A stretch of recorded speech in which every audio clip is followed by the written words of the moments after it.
అందరికీ నమస్కారం.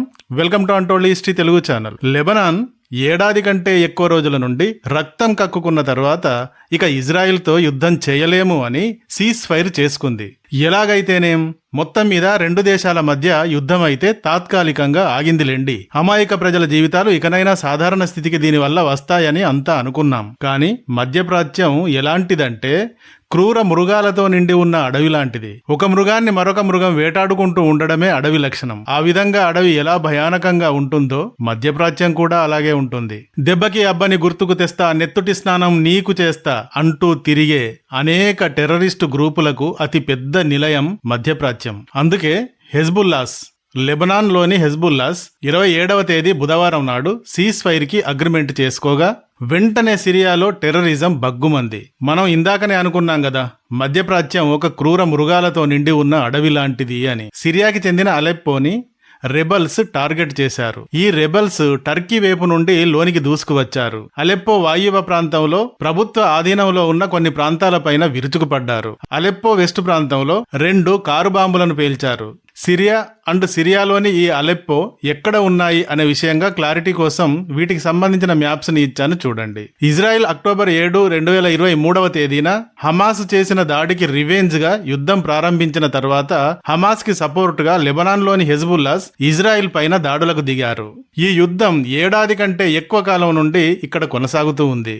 ఇజ్రాయెల్ తన రివెంజ్ ని ఎలా ప్రదర్శించింది అంటే చూసేవారికి గుండెలు బేజారైపోయాయి. అటు గాజాను శ్మశానం చేసి నియర్లీ 50,000 మందిని చంపేసింది. గాజాని నివాస రహితం చేసింది. అలాగే ఇటు హెజ్బుల్లాస్ ని ఫేజర్స్ తో పేల్చి 3,000 మందిని అంగవికలులను చేసింది. వారి హైకమాండ్లోని నాయకులు అందరినీ ఒక్కరిని మిగలకుండా వేటాడి చంపేసింది. అసలు హెజ్బుల్లాకు నాయకుడిగా ఉండడానికి ప్యాంట్లు తడుపుకునేలా ఇది ఒక మహా నరమేధం. దీనిని హిజ్బుల్లా తట్టుకోలేకపోయింది. అటు ఇజ్రాయెల్ కూడా ఏడాది కంటే ఎక్కువ కాలం నుండి ఇటు హమాస్, అటు హెజ్బుల్లా, మరోవైపు యెమెన్ లాంటి ఇంటా బయట ఉన్న శత్రువులతో పోరాడి అలసిపోయింది. సో 60 రోజుల యుద్ధ విరమణ చేసుకుంది. ఇప్పుడు హెజ్బుల్లాస్ ఇజ్రాయెల్ పైన దాడులు చేయకూడదు, ఇజ్రాయెల్ లెబనాన్ పైన దాడులు చేయకూడదు. సౌత్ లెబనాన్ లో లెబనీస్ ఆర్మీ కార్యక్రమాలు మాత్రమే జరగాలి. ఆయుధ సరఫరా లాంటివి హెజ్బుల్లాస్ ద్వారా కాక లెబనాన్ ప్రభుత్వం ద్వారా జరగాలి. రెండు వైపులా హింస జరగకూడదు, శాంతిగా ఉండాలి లాంటి కొన్ని అగ్రిమెంట్స్ ని వీరు చేసుకున్నారు. ఈ సందర్భంగా హెజ్బుల్లాకు చెందిన సైన్యాధికారి ఒకడు, బాబోయ్, ఇజ్రాయెల్ గాజాతో ఇంత సుదీర్ఘకాలంగా ఇంత విధ్వంసకరంగా యుద్ధం చేస్తుంది అనుకోలేదు అని కామెంట్ చేశాడు. అయితే ఇక్కడ వీరు ఇలా తాత్కాలికంగానైనా సరే కాస్త శాంతించారు అనుకుంటే ఒక 2-3 రోజుల తర్వాత సిరియాలో మంటలు ప్రారంభించింది మరొక ఉగ్రవాద మూక. ఈ మధ్యప్రాచ్యంలో ఉన్నవి ఇజ్రాయెల్ మినా అన్ని ముస్లిం కంట్రీసే. కానీ వీరు ఎలా కొట్టుకు చస్తారో ఒకరితో ఒకరు చూడండి. కొట్టుకు చచ్చేది క్రిస్టియన్ వర్సెస్ ఇస్లామిక్ లేదా హిందూ దేశాలు కాదు, వారిలో వారే కొట్టుకుంటున్నారు. ఒకరి రక్తం కళ్ళజూడడం అంటే వీరికి ఎంత ఇష్టమో చూడండి. అందుకే నేను వీరిని రక్తం తాగే జాంబీగాళ్ళు అంటాను. సిరియాలో ఇప్పుడు దాడులకు తెగబడుతున్న రెబల్స్ పేరు తెహ్రీర్ అల్ షామ్. వీరిది ఒక సున్నీ ఇస్లామిక్ సాయుధ సంస్థ. ఈ సంస్థను 2017లో ఈ ప్రాంతంలోని రకరకాల జిహాదీ గ్రూపులు కలిసి ఏర్పాటు చేశాయి. ఈ ఏర్పాటులో అల్ నుస్రా ఫ్రంట్ కీలకమైనది. 2017లో ఈ జిహాదీ గ్రూపు అల్ నుస్రాతో పాటు అల్ ఖైదాతో కూడా అనుబంధంగా ఉండేది. వీరి ప్రధాన లక్ష్యం ఏమిటి అంటే సిరియాలో షరియాను యథాతథంగా ఎలాంటి అమైన్మెంట్స్ చేయకుండా అనుసరించి పాలన సాగించే ఇస్లామిక్ స్టేట్ని స్థాపించడం. అంటే సిరియాలోని అధికార ప్రభుత్వాన్ని కూల్చేయడం. సిరియాలో బషర్ అల్ అసద్ ప్రభుత్వాన్ని కూల్చివేసి తమ జిహాదీ ప్రభుత్వాన్ని స్థాపించడం వీరి లక్ష్యం. ఈ లక్ష్యం కోసం వీరంతా అల్ ఖైదా, ISIS, అల్ నుస్రా, ఈ తెహ్రీర్ అల్ షామ్ ఇలాంటి గ్రూపులు అన్నీ ఒక్కటయ్యి బషర్ అల్ అసద్ ప్రభుత్వాన్ని కూల్చేయడానికి మారణ హోమాన్ని సృష్టించాయి.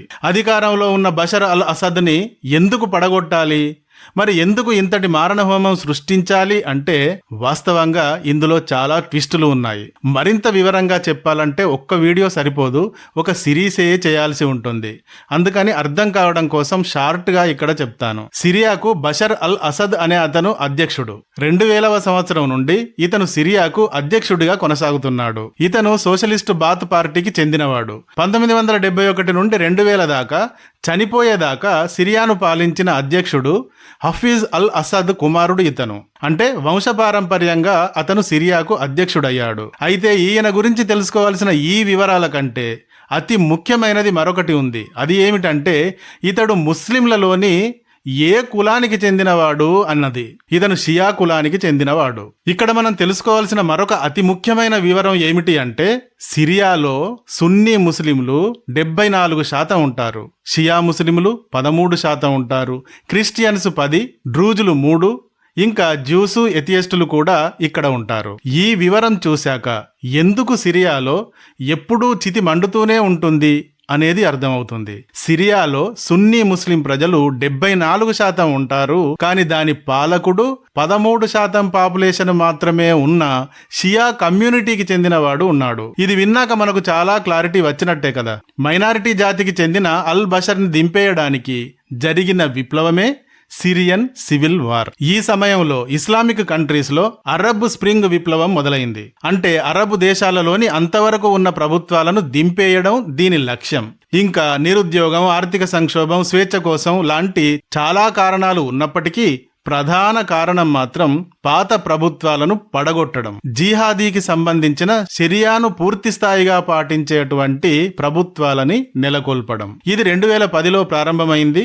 తర్వాత ఆయా అరబ్ దేశాలలో అంతర్యుద్ధంగా ఇది మారిపోయింది. సిరియాలో అసద్కు వ్యతిరేకంగా 2011 నుండి 2017 దాకా అంతర్యుద్ధం 12 ఏళ్లు జరిగింది. సిరియా శాంతం 12 ఏళ్లు తగలబడిపోయింది. షరియాను చేతబట్టుకున్న జిహాదీ ఉగ్రవాద మూకలు ఈ అంతర్యుద్ధాన్ని సాగించాయి. సిరియా పక్కనే బార్డర్ని షేర్ చేసుకుంటూ టుర్కీయే ఉంటుంది. ఈ టుర్కీయే ఒక పూర్తి సున్నీ దేశం. సో ఈ సున్నీ దేశం టుర్కీయే ఈ షరియా, జిహాదీ అంటూ దాడులు చేస్తున్న టెర్రరిస్టు గ్రూపులకు అన్ని విధాలుగా సహకరించింది. కారణం మెజారిటీ సున్నీ ప్రజలు ఉన్న సిరియాని 13%గా ఉన్న షియాలకు చెందిన బషర్ అల్ అసద్ పాలిస్తున్నాడు గనక.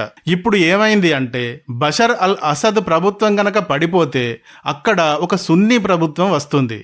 ఇలా రావడం మధ్యప్రాచ్యంలోని అతిపెద్ద షియా దేశం ఇరాన్కి ఇష్టం లేదు. కాబట్టి మధ్యప్రాచ్యంలో షియాల హవా కొనసాగాలి అంటే బషర్కి సపోర్ట్ ఇవ్వాలి. అలా ఇరాన్ బషర్ ప్రభుత్వానికి సపోర్ట్ ఇచ్చింది. మరోవైపు రష్యా కూడా అసద్కు సపోర్ట్ ఇచ్చింది. ఇక్కడ మరో ట్విస్ట్ ఏమిటి అంటే టుర్కీయే నాటోలో ఒక మెంబర్. రష్యా నాటోలో ఎప్పటికీ చేరదు. నాటోని నడిపించే యుఎస్తో ఆగర్భ శత్రుత్వం ఉంది రష్యాకు. కనుక రష్యా అల్ బషర్ ప్రభుత్వానికి సపోర్ట్ చేస్తుంది తుర్కీయేకి వ్యతిరేకంగా. తుర్కీయే యుఎస్ కూటమితో అంటకాగితే ఇలా ఇరాన్, సిరియాలు రష్యాతో అంటకాగుతాయి. సో సిరియాలో అల్ బషర్ ప్రభుత్వానికి రష్యా అండ్ ఇరాన్లు ఈ విధంగా సాయం చేస్తూ ఉంటాయి. 2011 నుండి 2016-17 దాకా సాగిన ఇస్లామిక్ స్టేట్ యుద్ధం చివరికి 2017లో అంతమవుతుంది. అంతం అయ్యింది, కానీ అంతర్యుద్ధంలో పాల్గొన్న జిహాదీ గ్రూపులు అంతం కాలేదు. అలాంటి ఒక సున్నీ జిహాదీ గ్రూపే హయత్ తెహరీర్ అల్ షామ్. ఈ గ్రూపు అంటూ ఇలాంటి గ్రూపులు చాలా ఏదో ఒక చోట సంవత్సరం పొడుగున విధ్వంసానికి పాల్పడుతూనే ఉన్నాయి. 2016 నుండి ఇప్పటిదాకా ప్రతి నెల వీరు జరిపిన విధ్వంసాల లిస్టు చాలా పొడవుగా ఉంటుంది. తర్వాత అల్ ఖైదా యుఎస్ లోని ట్విన్ టవర్స్ ని కూల్చాక యుఎస్ కూడా సిరియాలోని ఉగ్రవాద స్థావరాలని డిమాలిష్ చేస్తూ వచ్చింది. ఇన్ని రకాల దాడుల మధ్య సిరియా బతికేస్తోంది. మరక్కడ ఎలా ఉంటుందో ఒక్కసారి ఆలోచించండి. అయితే ఈ నిరంతర యుద్ధాలకు స్వస్తి చెప్పాలి అని టర్కీ అండ్ రష్యాల మధ్యవర్తిత్వంతో సిరియా బాతిస్ట్ గవర్నమెంట్ ఈ అల్షామ్ జిహాదీ సంస్థతో ఒప్పందం చేసుకుంది. 2020లో ఈ ఒప్పందం జరిగింది. అప్పటి నుండి ఈ 4 ఏళ్లు కాస్త దాడులు తగ్గాయి. పూర్తిగా తగ్గలేదు, కానీ అతిపెద్ద దాడులు మాత్రం జరగలేదు. ఇలా అతిపెద్ద దాడి జరగడం ఒప్పందం తర్వాత ఇదే మొదటిసారి. ఇదే అందరికీ ఆశ్చర్యాన్ని కలిగిస్తోంది. మళ్ళీ ఏంటి అని మీకు దీనికి సంబంధించిన మ్యాప్ని పదే పదే చూపిస్తున్నాను. ఈ మ్యాప్ను చూస్తే మీకు బాగా అర్థమవుతుంది.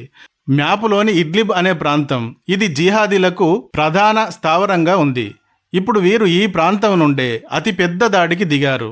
ఈ ప్రాంతానికి చెందిన కనీసం 50 గ్రామాలను స్వాధీనం చేసుకున్నారు. M5 హైవే అను ఒక కీలకమైన హైవేని స్వాధీనం చేసుకున్నారు. ఈ ప్రాంతంలోని 1400 మంది ప్రజలు ఇప్పటికే ఇతర ప్రాంతాలకు పారిపోయారు. ఇది ఇక్కడితో ఆగుతుంది, మరింత ముందుకు వెళ్ళదు అని సిరియా ప్రభుత్వం చెబుతోంది. మరింత ముందుకు వెళితే మళ్ళీ మేము ఇల్లు విడిచి పారిపోవాలి అని అక్కడి ప్రజలు ఏడుస్తున్నారు. ప్రస్తుతం సిరియా ప్రభుత్వ దళాలు ఈ జిహాదీలతో పోరాడుతూ ఉన్నాయి. అయితే ఈ ఘర్షణ ఇంతటితో ఆగేదైతే కాదు. ఇది ఒక పెద్ద శ్మశానం లాంటిది.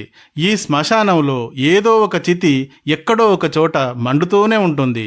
ఈ మంటలు శాశ్వతంగా చల్లారే అవకాశం సుదూర కాలంలో అయితే కనిపించటమే లేదు. ఈ వీడియో కానీ నచ్చితే ఒక లైక్ ఇవ్వండి. అలాగే ఇంతవరకు మా ఛానల్కి సబ్స్క్రైబ్ చేసుకున్నట్టయితే వెంటనే సబ్స్క్రైబ్ చేసుకోండి. ఇలాంటి వీడియోల నోటిఫికేషన్స్ కొరకు బెల్ ఐకాన్ని కూడా క్లిక్ చేయండి. Thank you for watching.